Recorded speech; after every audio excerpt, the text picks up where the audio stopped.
Time for our instant analysis of Game 3 of the NBA Finals. The Cavaliers, a 120-90 winner over the Golden State Warriors, a 63-point turnaround from Game 2 to Game 3. And Jon Bozeka, how does that happen? Steve Kerr told me that's the NBA, but there's got to be more to it than that.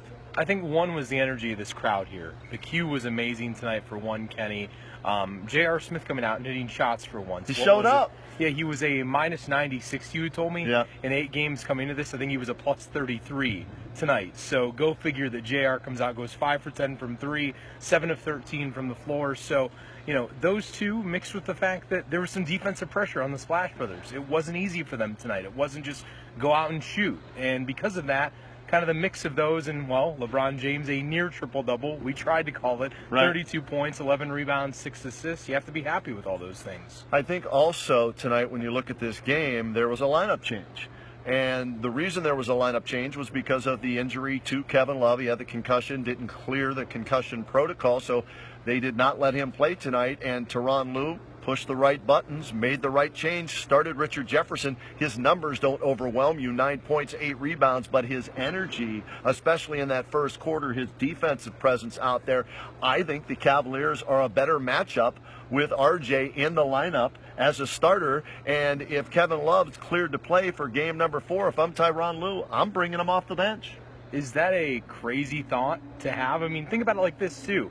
Through 3 quarters tonight, Kenny, 89 points all through the starters. Right. So maybe Kevin Love off the bench, not a bad idea. Bring a little bit of a surge off the bench, play him 25 minutes. He'll give you, 12 points, 12 rebounds. That's what you need, a guy who can produce coming off of the Cavalier bench, because tonight they just didn't have that. They strictly just did not have that, and that's going to hurt them. Well, they didn't need it tonight, but you're right. In games to come, the bench is going to have to play better, and maybe Kevin Love is better coming off the bench with this team and going against the second unit as opposed, to the first unit, because look at what LeBron James did. You mentioned almost a triple-double. 32 points, 11 rebounds, 6 assists. He also had 1 steal and 2 block shots, and he held Draymond Green to 6 points tonight.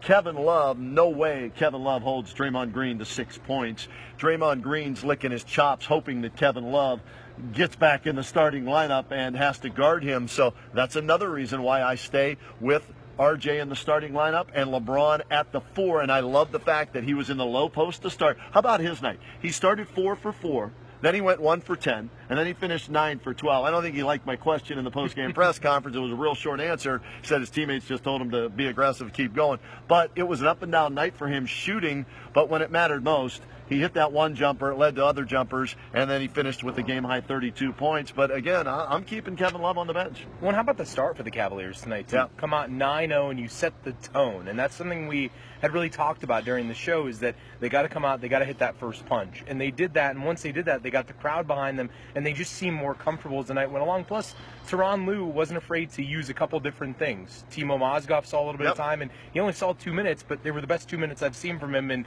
about a year. So they were very productive. Everything Ty Lue did tonight made sense.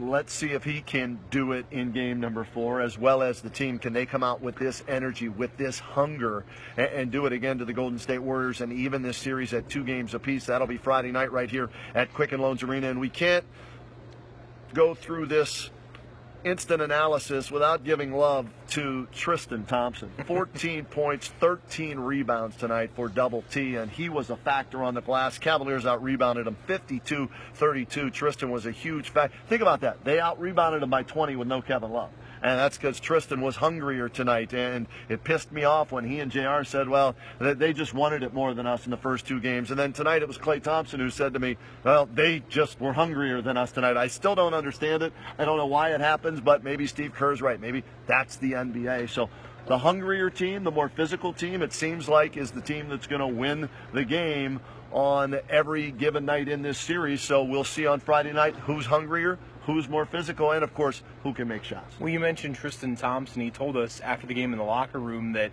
it was a case of see ball, get ball tonight, right, which is something you talk about all the time. You got to attack the glass. You got to be hungry. And he said it starts there, and he said Swish had the green light as well. So you get those two. Was it neon tonight? Was it a neon light, or was it just green? Okay. The second he had the ball in his hands, though, it's like you could tell he had a different aura about him. Yeah. He had a newfound confidence, and that's good to see out of Swish. If they get more of that going forward, he's such a productive parts of this offense that can just switch things on a dime, and it's crazy how he can do that.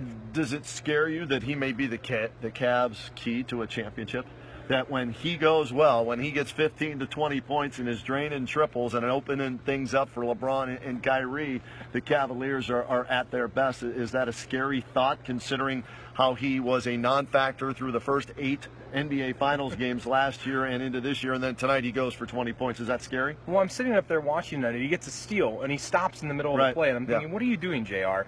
Then within seconds later, he gets the ball right back, off balance, leaning to the left, fading away from the basket, drains a 3. So it's like, I don't think J.R. Swish can figure out himself, and we can't figure him out 9 times out of 10, and it scares the living daylights out of me that we might have to depend on him, because he's a very up-and-down basketball player, mentally, physically, and just in his whole game and repertoire. Kudos to the Cavaliers defensively through 3 games, even though they're down 2-1, and the Warriors should be thrilled with this. They've done a phenomenal job on the Splash Brothers. Tonight, let's see here, 19 for Steph, 10 for Klay Thompson. They each only took 13 shots. So the Cavaliers' defense through the first 3 games has been outstanding on those 2. Let's hope they can continue to do that.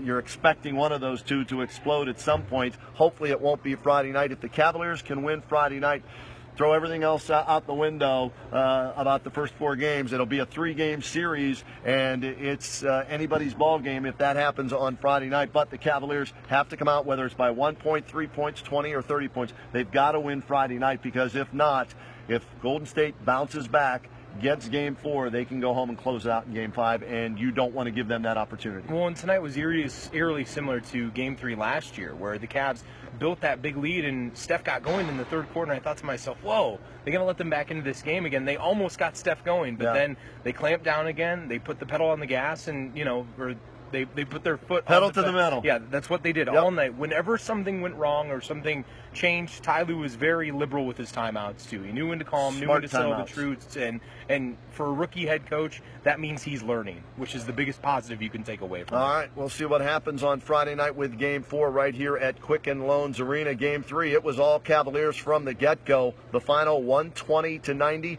There's your instant analysis of the NBA Finals Game 3 between the Cavaliers and the Warriors.